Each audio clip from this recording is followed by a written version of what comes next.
नाज़रीन आपका खैर मकदम है। मैं इस वक्त मौजूद हूँ कंगन के इलाका बामिलियोना में, जहाँ पर इस वक्त महकमा जल शक्ति की जानिब से नए मंसूबे के तहत नए फिल्ट्रेशन प्लांट की तामीर हो रही है।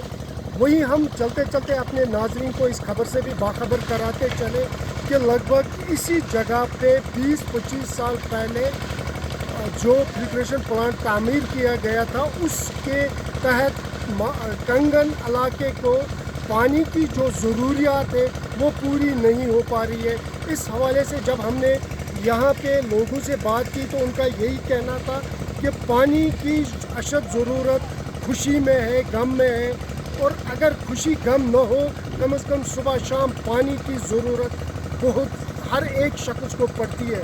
ऐसे में जो 25-30 साल पहले रिजर्वेयर या फिल्ट्रेशन प्लांट यहाँ पे बनाए गए थे, उसके तहत पानी की ज़रूरियात पूरी नहीं हो पा रही है, जिसके चलते मुकामी आबादी महकमा जल शक्ति से मुतबादल तौर पर पानी के टैंकरों में इजाफा होने के साथ साथ ट्यूबवेल की भी मांग कर रहे हैं।